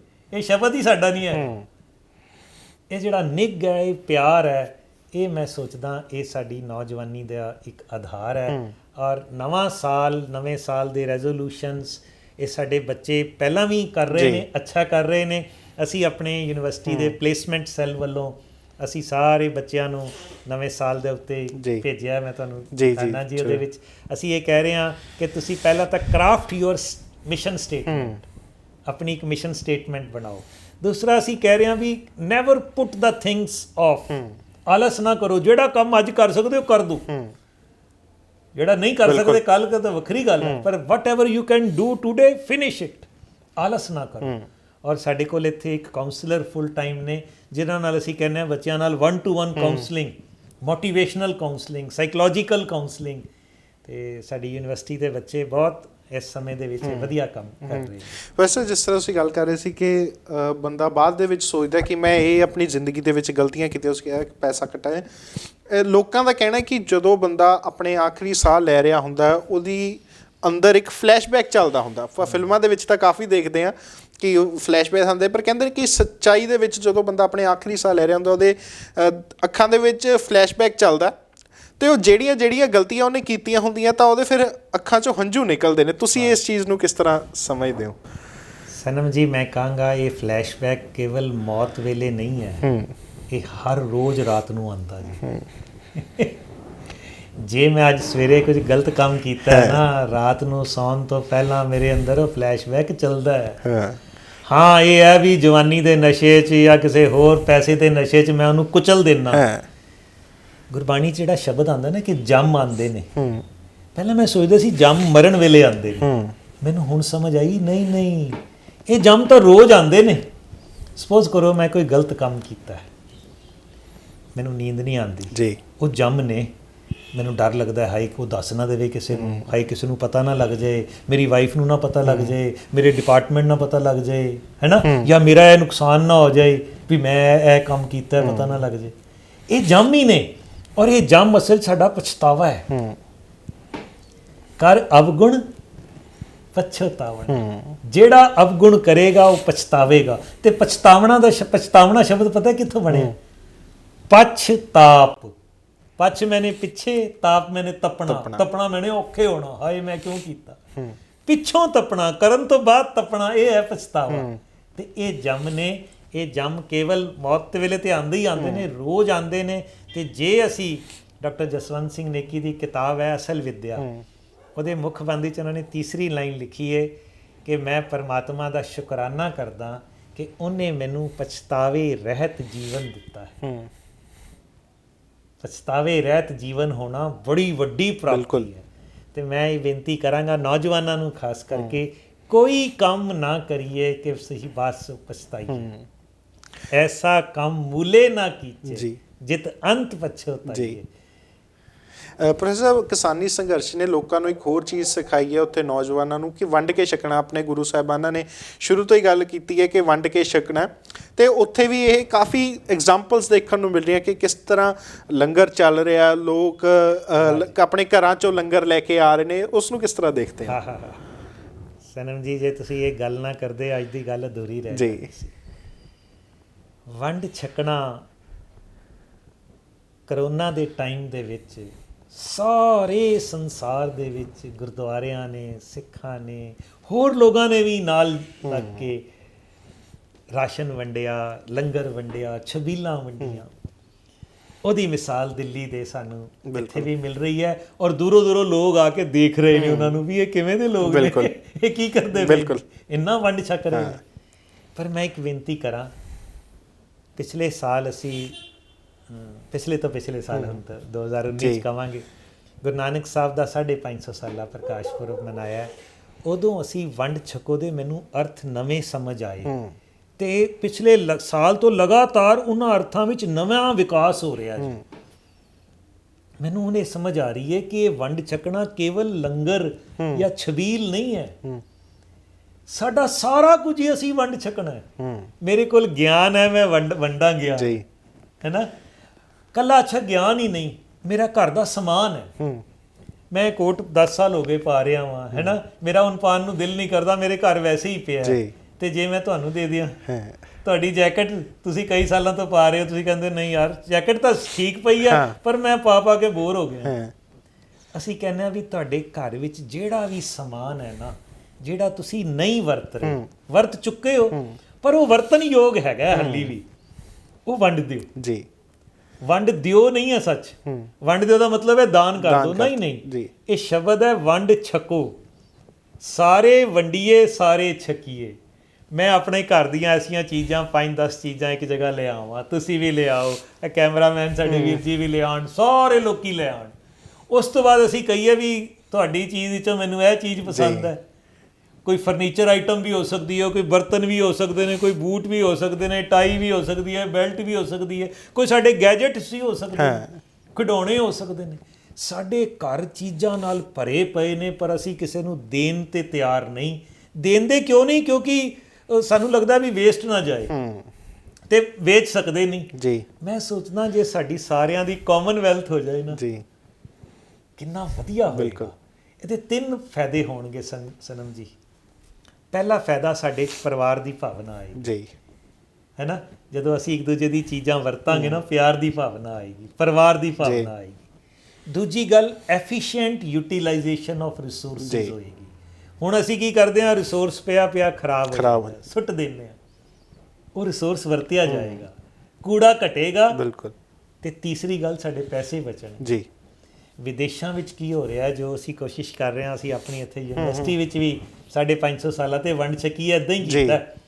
ਸਾਡੇ VC ਸਾਹਿਬ ਦੇ ਘਰ ਤੋਂ ਵੀ ਸਮਾਨ ਆਇਆ। ਅੱਛਾ ਅਸੀਂ ਇਹ ਕਿਹਾ ਵੀ ਸਾਰੇ ਲੈ ਕੇ ਵੀ ਜਾਣ, ਤੇ ਲੋਕ ਸਾਰੇ, ਜਦੋਂ ਮੈਂ ਮੀਟਿੰਗ 'ਚ ਗੱਲ ਕਰਦਾ ਸੀ, ਕਹਿੰਦੇ ਸੀ ਲੈ ਡੀਨ ਡਾਇਰੈਕਟਰ ਅਫਸਰ ਥੋੜਾ ਕੁਝ ਲੈ ਕੇ ਜਾਣਗੇ। ਨੈਚੁਰਲੀ ਸ਼ਰਮ ਮਹਿਸੂਸ ਹੁੰਦੀ ਹੈ। ਬਿਲਕੁਲ। ਮੈਂ ਵੀ ਪਿੱਛੇ ਵੰਡ ਛਕੋ ਕੀਤਾ, ਤੇ ਇੱਕ ਮੈਂ ਸਵੈਟਰ ਲੈ ਕੇ ਆਇਆ ਜੀ। ਅੱਛਾ। ਤੇ ਸੱਚੀ ਦੱਸਾਂ, ਲੈ ਤੇ ਆਇਆ ਉੱਥੋਂ ਦੀ ਮੈਂ, ਕਿਉਂਕਿ ਸਿਆ ਵੀ ਸਾਰੇ ਲੈ ਕੇ ਜਾਓ ਜ਼ਰੂਰ। ਘਰ ਆ ਕੇ ਮੈਂ ਰੱਖਤਾ, ਮੈਂ ਕਿਹਾ ਲੈ ਤੇ ਆਇਆ ਵੀ ਵਰਤਾ ਨਾ ਮੈਂ। ਫਿਰ ਮੈਂ ਕਿਹਾ ਨਹੀਂ, ਇਹ ਵੀ ਮੇਰੀ ਹੰਕਾਰ ਹੈ ਬਿਲਕੁਲ ਵੀ ਮੈਂ ਵਰਤ ਨਹੀਂ ਰਿਹਾ। ਔਰ ਸਾਡੇ ਉਸ ਯੂਨੀਵਰਸਿਟੀ ਦੇ ਫੰਕਸ਼ਨ 'ਤੇ ਸਾਡੇ ਵੱਡੇ ਅਫਸਰ ਸਾਹਿਬਾਨ ਵੀ ਉਹ ਬੁੱਕਸ ਲੈ ਗਏ ਜੀ। ਜ਼ਰੂਰੀ ਨਹੀਂ ਕੱਪੜੇ ਹੀ ਲੈ ਕੇ ਜਾਣੇ ਨੇ, ਤੁਹਾਨੂੰ ਬੁੱਕ ਚੰਗੀ ਲੱਗੀ ਹੈ।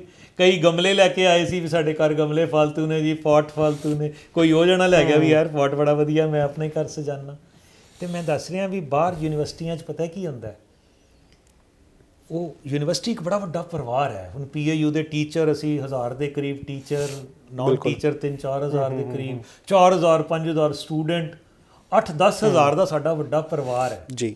ਅਸੀਂ ਕੀ ਕਰੀਏ ਕਿ ਮੇਰੇ ਕੋਲ ਕੋਈ ਚੀਜ਼ ਫਾਲਤੂ ਹੈ, ਮੈਂ ਲਿਖ ਦਿਆਂ, ਈਮੇਲ ਪਾ ਦਿਆਂ ਵੀ ਆਹ ਚੀਜ਼, ਮੈਂ ਉਹਦੀ ਫੋਟੋ ਵੀ ਖਿੱਚ ਕੇ ਪਾ ਦਿਆਂ। ਅੱਜ ਤਾਂ ਹੁਣ ਸਿਸਟਮ ਇਹੋ ਜਿਹਾ ਹੋ ਗਿਆ ਵੀ ਆਹ ਚੀਜ਼ ਫਾਲਤੂ ਹੈ, ਕਿਸੇ ਨੂੰ ਲੋੜ ਹੈ ਤੇ ਲੈ ਜਾਓ, ਹੈ ਨਾ। ਜਿਹਨੂੰ ਲੋੜ ਹੈ ਉਹ, ਅੱਛਾ ਕਿਸੇ ਨੂੰ ਦੱਸਣ ਦੀ ਲੋੜ ਨਹੀਂ ਕਿਹਦਾ ਕੌਣ ਲੈ ਗਿਆ, ਹੈ ਨਾ। ਤੇ ਕੋਈ ਅਸੀਂ ਇਹਦੇ 'ਚ ਇੱਕ ਨਾਅਰਾ ਦਿੱਤਾ ਹੈ ਕਿ ਦੇਣ ਦਾ ਹੰਕਾਰ ਨਾ ਕਰੀਏ ਤੇ ਲੈਣ ਦੀ ਝਿਜਕ ਨਾ ਕਰੀਏ। ਮੈਂ ਸੋਚਦਾ ਜੇ ਅਸੀਂ ਵੰਡ ਛਕੀਏ ਦੇ ਇਸ ਸੰਕਲਪ ਨੂੰ ਹੁਣ ਲੰਗਰ ਦੇ ਨਾਲ ਨਾਲ ਸਮਾਨ ਵੀ, ਚੀਜ਼ਾਂ ਵੀ, ਪਰਿਵਾਰਾਂ ਦੀ ਗਿਆਨ ਵੀ, ਹੈ ਨਾ, ਇਹ ਜੇ ਅਸੀਂ ਸਾਰਾ ਵੰਡ ਲਿਆਂਗੇ ਨਾ ਤੇ ਸਾਡਾ ਸਾਰਾ ਸੰਸਾਰ ਬੜਾ ਖੁਸ਼ਹਾਲ ਹੋ ਜਾਏਗਾ। ਇਨਕਲੂਸਿਵ ਡਿਵੈਲਪਮੈਂਟ ਹੋਏਗੀ। ਹੁਣ ਜਿਹੜੀ ਡਿਵੈਲਪਮੈਂਟ ਹੈ ਨਾ ਐਕਸਕਲੂਸਿਵ ਹੈ। ਸਾਡੇ ਦੇਸ਼ ਵਿੱਚ ਅਮੀਰ ਹੋ ਰਿਹਾ ਤੇ ਗਰੀਬ ਹੋ ਰਿਹਾ। ਜੇ ਵੰਡ ਛਕੋ ਅਪਣਾ ਲਾਂਗੇ ਨਾ ਤੇ ਅਮੀਰ ਤੇ ਗਰੀਬ ਦਾ ਪਾੜਾ ਘਟ ਜਾਏਗਾ। ਮੈਨੂੰ ਹੁਣ ਸਮਝ ਆ ਰਹੀ ਹੈ ਗੁਰੂ ਸਾਹਿਬ ਨੇ ਕਦੇ ਨਹੀਂ ਕਿਹਾ ਕਿਰਤ ਕਰੋ, ਨਾਮ ਜਪੋ ਤੇ ਦਾਨ ਕਰੋ। ਦਾਨ ਕਰੋ ਨਹੀਂ ਕਿਹਾ, ਵੰਡ ਛਕੋ। ਵੰਡੋ ਵੀ ਤੇ ਛਕੋ ਵੀ। ਜੇ ਕੱਲਾ ਵੰਡੋ ਕਰੋਗੇ ਹੰਕਾਰ ਆ ਜਾਏਗਾ। ਬਿਲਕੁਲ। ਤੇ ਤੁਸੀਂ ਹੰਕਾਰ ਦੂਰ ਕਰਨਾ। ਜੇ ਅਸੀਂ ਜੋੜਿਆਂ ਦੀ ਸੇਵਾ ਤੋਂ ਨਹੀਂ ਸੰਗਦੇ, ਭਾਂਡੇ ਮਾਂਜਣ ਦੀ ਸੇਵਾ ਤੋਂ ਨਹੀਂ ਸੰਗਦੇ ਤੇ ਕਿਸੇ ਦਾ ਸਮਾਨ ਲੈਣ ਤੋਂ ਕਿਉਂ ਸੰਗੀਏ, ਹੈ ਨਾ। ਸੋ ਮੈਂ ਸੋਚਦਾ ਸਾਨੂੰ ਸਮਾਜ ਦੇ ਜਿਹੜੇ ਅਸੀਂ ਵਰਗ ਦੇ ਵਿੱਚ ਲੋਕ ਆ, ਸਾਨੂੰ ਅੱਗੇ ਆਉਣਾ ਪਏਗਾ ਤੇ ਜੇ ਇਸ ਤਰ੍ਹਾਂ ਵੰਡ ਛਕਾਂਗੇ ਤੇ ਸਾਡਾ ਸਮਾਜ ਬਹੁਤ ਹੀ ਖੁਸ਼ਹਾਲ ਤੇ ਚੜ੍ਹਦੀ ਕਲਾ ਵਾਲਾ ਹੋਵੇਗਾ। ਆਖਰੀ ਸਵਾਲ ਮੇਰਾ ਪ੍ਰੋਫੈਸਰ ਸਾਹਿਬ ਇਹੀ, ਤੁਸੀਂ ਕਿਸਾਨਾਂ ਦੇ ਵਾਸਤੇ ਕਈ ਸਰਵੇ ਵੀ ਕਰਾਏ ਸੀ, ਜੋ ਫਾਰਮਰ ਸੁਸਾਈਡ ਹੋ ਰਿਹਾ, ਕਿਸਾਨ ਜੋ ਆਤਮ ਹੱਤਿਆ ਕਰ ਰਿਹਾ। ਪਹਿਲਾਂ ਵੀ ਕਿਸਾਨ ਆਤਮ ਹੱਤਿਆ ਕਰ ਰਿਹਾ ਸੀਗਾ, ਪਰ ਅੱਜ ਜਦੋਂ ਆਪਣੇ ਹੱਕ ਲੈਣ ਵਾਸਤੇ ਕਿਸਾਨ ਜਿਹੜਾ ਦਿੱਲੀ ਧਰਨੇ ਤੇ ਬੈਠਾ, ਉਹ ਧਰਨਿਆਂ ਦੇ ਵਿੱਚ ਵੀ ਸੁਸਾਈਡ ਕਰ ਰਿਹਾ, ਚਾਹੇ ਉਹ ਭਾਵੁਕ ਹੋ ਕੇ ਕਰ ਰਿਹਾ। ਗਲਤ ਚੀਜ਼ ਹੋਣ ਲੱਗ ਗਈ ਹੈ ਧਰਨਿਆਂ ਦੇ ਉੱਤੇ, ਭਾਵੁਕ ਹੋ ਕੇ ਲੋਕ ਆਤਮ ਹੱਤਿਆ ਕਰਨ ਲੱਗ ਗਏ ਨੇ। ਉਸ ਨੂੰ ਕਿਸ ਤਰ੍ਹਾਂ ਦੇਖਦੇ ਹੋ? ਮੈਂ ਇਹਨੂੰ ਕਹਾਂਗਾ ਵੀ ਇਹ ਇੱਕ ਹਵਾ ਗਲਤ ਵਗ ਗਈ ਹੈ। ਇਹ ਸਾਡੇ ਗੁਰਮਤ ਵਿੱਚ ਇਹ ਪ੍ਰਵਾਨ ਨਹੀਂ ਹੈ। ਹਾਲਾਂਕਿ ਉਹ ਜਿਹੜੇ ਸੰਤ ਜੀ ਦਾ ਜ਼ਿਕਰ ਆ ਰਿਹਾ ਹੈ ਵੀ ਉਹਨਾਂ ਨੇ ਖੁਦਕੁਸ਼ੀ ਕੀਤੀ, ਮੇਰਾ ਮਨ ਨਹੀਂ ਮੰਨਦਾ। ਤੇ ਜੇ ਕੀਤੀ ਹੈ ਤੇ ਇਹ ਗੁਰਮਤ ਨਹੀਂ ਹੈ ਜੀ, ਕਿਉਂਕਿ ਇਸ ਤੋਂ ਵੱਡੀਆਂ ਮੁਸੀਬਤਾਂ ਸਾਡੇ ਤੇ ਪਹਿਲਾਂ ਵੀ ਆਈਆਂ ਸਨ। ਪਹਿਲਾਂ ਤੇ ਕਿਸੇ ਗੁਰਮੁਖ ਨੇ ਐਵੇਂ ਨਹੀਂ ਕੀਤਾ, ਹੈ ਨਾ ਜੀ। ਸਾਨੂੰ ਇਸ ਗੱਲ ਨੂੰ ਧਾਰਮਿਕ ਸੈਂਕਸ਼ਨ ਨਹੀਂ ਦੇਣੀ ਚਾਹੀਦੀ। ਦੂਸਰੀ ਗੱਲ, ਖੁਦਕੁਸ਼ੀ ਕਿਸੇ ਸਮੱਸਿਆ ਦਾ ਹੱਲ ਨਹੀਂ ਹੈ। ਜੇ ਖੁਦਕੁਸ਼ੀਆਂ ਨਾਲ ਸਰਕਾਰਾਂ ਹਿਲਦੀਆਂ ਹੁੰਦੀਆਂ ਤੇ ਹੁਣ ਤੱਕ ਇੰਨੇ ਖੁਦਕੁਸ਼ੀਆਂ ਹੋ ਗਈਆਂ ਨੇ, ਸਰਕਾਰਾਂ ਦੀ ਪਾਲਿਸੀ ਬਦਲ ਗਈ ਹੁੰਦੀ। ਨਹੀਂ, ਅਸੀਂ ਜੂਝਣਾ ਹੈ, ਸਾਡਾ ਧਰਮ ਜੂਝਣਾ ਹੈ। ਤੇ ਮੈਂ ਇਹ ਕਹਾਂਗਾ ਇਹ ਜਿਹੜੀ ਇੰਡੀਵਿਜੂਅਲ ਫੀਲਿੰਗ ਕਿਸੇ ਦੇ ਮਨ ਵਿੱਚ ਆ ਜਾਂਦੀ ਹੈ ਨਾ, ਮੈਂ ਇਹਦੇ ਬਾਰੇ ਸਨਮ ਜੀ ਜਿਹੜੀ ਸਾਡੀ ਰਿਸਰਚ ਹੋਈ ਹੈ, 3 ਗੱਲਾਂ ਕਰਕੇ ਕੋਈ ਬੰਦਾ ਖੁਦਕੁਸ਼ੀ ਕਰਦਾ ਹੈ। ਪਹਿਲੀ ਗੱਲ, ਸ਼ੈਟਰਿੰਗ ਫੀਲਿੰਗ ਆਫ ਡਿਫੀਟ, ਕਿ ਵੀ ਮੈਂ ਹਾਰ ਗਿਆ, ਮੇਰਾ ਹੁਣ ਕੁਝ ਨਹੀਂ ਬਚਿਆ। ਦੂਸਰੀ ਗੱਲ, ਕੋਈ ਰਾਹ ਹੀ ਨਹੀਂ ਹੈ ਬਚਣ ਦਾ। ਤੀਸਰੀ ਗੱਲ, ਕੋਈ ਮੇਰੀ ਮਦਦ ਨਹੀਂ ਕਰ ਰਿਹਾ। ਜੇ ਤਿੰਨਾਂ ਵਿੱਚੋਂ ਇੱਕ ਵੀ ਚੇਂਜ ਹੋ ਜਾਏਗੀ, ਬੰਦਾ ਬਚ ਜਾਏਗਾ। ਲੇਕਿਨ ਕੀ ਹੋਇਆ ਕਿ ਸਾਡੇ ਸਮਾਜ ਦੇ ਵਿੱਚ ਅਸੀਂ ਸਾਰੇ ਨਾ ਇੰਡੀਵਿਜੂਅਲਿਸਟਿਕ ਹੋ ਗਏ। ਬਿਲਕੁਲ, ਅਸੀਂ ਸ਼ੇਅਰਿੰਗ ਨਹੀਂ ਕਰ ਰਹੇ। ਪੰਜਾਬ ਐਗਰੀਕਲਚਰ ਯੂਨੀਵਰਸਿਟੀ ਨੇ ਇੱਕ ਨਾਅਰਾ ਦਿੱਤਾ ਹੈ, ਕਰੋਗੇ ਗੱਲ ਮਿਲੇਗਾ ਹੱਲ। ਜੀ, ਕੋਈ ਮੁਸ਼ਕਿਲ ਹੈ, ਕਿੱਡੀ ਵੱਡੀ ਮੁਸ਼ਕਿਲ ਹੈ, ਗੱਲ ਕਰੋ ਭਾਈ, ਸ਼ੇਅਰ ਕਰੋ। Talking is healing, talking is therapeutic. ਮੈਂ ਇਹ ਵੀ ਕਹਾਂਗਾ ਕਿ ਜਿਹੜੇ ਲੋਕਾਂ ਨੂੰ ਇਹ ਫੀਲ ਹੁੰਦਾ ਹੈ, ਮਰਨ ਦੇ ਵਿਚਾਰ ਆਉਂਦੇ ਨੇ, ਉਹ ਜ਼ਰੂਰ ਆਪਣੀ ਗੱਲ ਕਿਸੇ ਨੂੰ ਦੱਸਣ, ਆਪਣੇ ਪਰਿਵਾਰ ਵਿੱਚ, ਦੋਸਤ ਮਿੱਤਰ ਨੂੰ ਵੀ ਮੇਰੇ ਅੰਦਰ ਬਾਰ-ਬਾਰ ਇਹ ਥਾਟ ਆ ਰਹੇ ਨੇ। 2 ਤਰ੍ਹਾਂ ਦੇ ਸੁਸਾਈਡ ਨੇ, ਇੱਕ ਹੈ ਇੰਪਲਸਿਵ, ਇੱਕ ਹੈ ਪਲੈਨਡ। ਇੰਪਲਸਿਵ ਨੂੰ ਰੋਕਣਾ ਔਖਾ ਹੁੰਦਾ ਹੈ, ਔਰ ਆਮ ਤੌਰ ਤੇ ਜਿਹੜੇ ਨਸ਼ੇੜੀ ਹੁੰਦੇ ਨੇ ਉਹ ਜ਼ਿਆਦਾ ਇੰਪਲਸਿਵ ਹੁੰਦੇ ਨੇ, ਉਹਨੂੰ ਰੋਕਣਾ ਔਖਾ ਹੁੰਦਾ ਹੈ। ਲੇਕਿਨ ਜਿਹੜਾ ਪਲੈਨਡ ਸੁਸਾਈਡ ਹੈ, ਤੁਸੀਂ ਸੋਚ ਰਹੇ ਹੋ ਵੀ ਮੈਂ ਹੁਣ ਮਰਨਾ ਹੈ, ਮੈਂ ਐਦਾਂ ਮਰਾਂ, ਤੁਸੀਂ ਮੈਥਡ ਲੱਭ ਰਹੇ ਹੋ, ਹਫ਼ਤੇ ਤੋਂ, ਮਹੀਨੇ ਤੋਂ ਸੋਚ ਰਹੇ ਹੋ, ਹੈ ਨਾ। ਉਹਨੂੰ ਜੇ ਤੁਸੀਂ ਸ਼ੇਅਰ ਕਰ ਲੋਗੇ ਤੇ ਜੇ ਅਗਲਾ ਬੰਦਾ ਤਿਆਰ ਹੋਏਗਾ, ਟ੍ਰੇਨਡ ਹੋਏਗਾ, ਤੁਹਾਨੂੰ ਬਚਾ ਲਏਗਾ। ਬਿਲਕੁਲ। ਇਹਦੇ ਲਈ ਸਾਡੀ ਯੂਨੀਵਰਸਿਟੀ ਇੱਕ ਵਰਕਸ਼ਾਪਸ ਹੁਣ ਅਸੀਂ ਲਗਾ ਰਹੇ ਹਾਂ, ਸਾਈਕੋਲੋਜੀਕਲ ਫਸਟ ਏਡ। ਅਸੀਂ ਕਹਿੰਦੇ ਹਾਂ ਵੀ ਆਪਣਾ ਵੀ ਸੰਭਾਲ ਕਰੋ ਤੇ ਦੂਜਿਆਂ ਦੀ ਵੀ ਸੰਭਾਲ। ਬਿਲਕੁਲ। ਨੋ ਹੈਲਥ ਵਿਦਆਊਟ ਮੈਂਟਲ ਹੈਲਥ। ਅਸੀਂ ਨਾ ਜਿਮ ਦੀ ਹੈਲਥ ਤੇ ਬਾਡੀ ਦੀ ਫਿਜ਼ੀਕ, ਅਸੀਂ ਇਹਨੂੰ ਹੈਲਥ ਸਮਝ ਰਹੇ ਹਾਂ, ਹੈ ਨਾ। ਤੇ ਇਹ ਨਾਅਰਾ ਇੱਕ ਬੜਾ ਜ਼ਰੂਰੀ ਹੈ ਕਿ ਜਦ ਤੱਕ ਮੇਰੀ ਮੈਂਟਲ ਹੈਲਥ ਨਹੀਂ ਠੀਕ ਨਾ, ਤਦ ਤੱਕ ਮੇਰੀ ਫਿਜ਼ੀਕਲ ਹੈਲਥ ਦੀ ਕੋਈ ਵੈਲਿਊ ਨਹੀਂ ਹੈ। ਸੋ ਅਸੀਂ ਸਮਾਜ ਦੇ ਵਿੱਚ ਨੇੜਤਾ ਲੈ ਕੇ ਆਈਏ। ਕਿਸੇ ਵੀਰ, ਭੈਣ, ਬੱਚੇ, ਵੱਡੇ ਨੂੰ ਕੋਈ ਸਮੱਸਿਆ ਹੈ ਨਾ, ਉਹ ਸ਼ੇਅਰ ਕਰੋ, ਤੇ ਜਿਹੜਾ ਸ਼ੇਅਰ ਕਰੇਗਾ ਉਹ ਬਚ ਜਾਏਗਾ। ਅੱਛਾ, ਇੱਕ ਹੋਰ ਕਮਾਲ ਦੀ ਗੱਲ, ਜਿਹੜੇ ਲੋਕਾਂ ਨੇ ਖੁਦਕੁਸ਼ੀ ਕਰਨ ਦੀ ਕੋਸ਼ਿਸ਼ ਕੀਤੀ ਪਰ ਬਚ ਗਏ, ਨਹੀਂ ਮਰੇ, ਟਾਈਮ ਨਾਲ ਹੈਲਪ ਮਿਲ ਗਈ, ਬਚ ਗਏ, ਜਦੋਂ ਉਹਨਾਂ ਕੋਲ ਪੁੱਛਿਆ ਗਿਆ ਨਾ, 100% ਲੋਕਾਂ ਨੇ ਇਹ ਕਿਹਾ, ਉਹਨਾਂ ਨੂੰ ਪੁੱਛਿਆ ਗਿਆ ਵੀ ਤੁਸੀਂ ਸੱਚੀ ਮੁੱਚੀ ਮਰਨਾ ਚਾਹੁੰਦੇ ਸੀ ਜਾਂ ਹੁਣ ਮਰਨਾ ਚਾਹੁੰਦੇ ਹੋ? ਕਹਿੰਦੇ ਨਹੀਂ, ਅਸੀਂ ਮਰਨਾ ਨਹੀਂ ਚਾਹੁੰਦੇ ਸੀ, ਅਸੀਂ ਉਸ ਸਿਚੁਏਸ਼ਨ ਚੋਂ ਨਿਕਲਣਾ ਚਾਹੁੰਦੇ ਸੀ। ਤਾਂ ਸਰ ਇੱਥੇ ਤੁਹਾਡਾ ਉਹ ਵੀ ਫਾਰਮੂਲਾ ਕੰਮ ਆਏਗਾ ਕਿ ABC ਵਾਲਾ ਜੋ ਫਾਰਮੂਲਾ ਹੈ ਕਿ ਜਿਹੜੇ ਬੰਦੇ ਨੂੰ ਲੱਗਦਾ ਕਿ ਉਹ ਹਾਰ ਗਿਆ, ਉਹ ਹੁਣ ਕੁਝ ਨਹੀਂ ਕਰ ਸਕਦਾ, ਉਹ ਬਾਉਂਸ ਬੈਕ ਵੀ ਕਰੇ। ਬਾਉਂਸ ਬੈਕ ਵੀ ਕਰੇ, ਇਹ ਵੀ ਕਰੇ ਜੀ। ਇਹ ਦਾ ਮਤਲਬ ਹੈ ਐਕਸੈਪਟ ਕਰਨਾ। ਕੋਈ ਮੁਸ਼ਕਿਲ ਆ ਗਈ ਐਕਸੈਪਟ ਕਰੇ, ਫਿਰ ਕੀ ਹੋਇਆ, ਮੁਸ਼ਕਿਲ ਆ ਗਈ ਹੈ ਨਾ। ਐਕਸੈਪਟ ਵੀ ਕਰੇ, ਬਾਉਂਸ ਬੈਕ ਵੀ ਕਰੇ, ਤੇ ਫਿਰ ਕ੍ਰੀਏਟਿਵ ਵੀ ਹੋਵੇ, ਆਪਣੀ ਸਮੱਸਿਆ ਦਾ ਆਪਣਾ ਹੱਲ ਲੱਭੇ। ਕਿਸੇ ਨੇ ਤੁਹਾਡੀ ਸਮੱਸਿਆ ਨਹੀਂ ਲੱਭਣੀ, ਹੱਲ ਨਹੀਂ ਲੱਭ ਸਕਣਾ, ਕਿਉਂਕਿ ਅਸੀਂ ਕੀ ਹੁੰਦਾ ਜਦੋਂ ਅਸੀਂ ਪਰੇਸ਼ਾਨ ਹੁੰਦੇ ਹਾਂ ਨਾ, ਅਸੀਂ ਵਨ ਸਾਈਡਡ ਸੋਚਦੇ। ਬਿਲਕੁਲ। ਅਸੀਂ ਦੂਜੀ ਬਲਿੰਕਰ ਜਿਵੇਂ ਘੋੜੇ ਦੇ ਅੱਗੇ ਲੱਗਿਆ ਹੁੰਦਾ ਨਾ, ਲਾਏ ਹੁੰਦੇ ਨੇ, ਉਹ ਕਿਤੇ ਨਹੀਂ ਦੇਖ ਸਕਦਾ ਘੋੜਾ। ਅਸੀਂ ਵੀ ਇੱਕੋ ਹੀ ਪਾਸੇ ਨੈਗੇਟਿਵ ਸੋਚਣਾ ਸ਼ੁਰੂ ਕਰ ਦਿੰਦੇ ਹਾਂ। ਸਾਨੂੰ ਉਹ ਬਲਿੰਕਰਸ ਹਟਾ ਦੇਣੇ ਚਾਹੀਦੇ ਨੇ। ਸਾਨੂੰ ਇਹ ਦੇਖਣਾ ਚਾਹੀਦਾ ਵੀ ਇਹਦੇ ਪੋਜ਼ਿਟਿਵ ਐਸਪੈਕਟ ਵੀ ਹੈਗੇ ਨੇ। ਇਹਦਾ ਇੱਕ ਦਰਵਾਜ਼ਾ ਬੰਦ ਹੋਇਆ ਨਾ, ਕਈ ਦਰਵਾਜ਼ੇ ਖੁੱਲੇ ਵੀ ਤੇ ਹੈਗੇ ਨੇ ਨਾ, ਹੈ ਨਾ।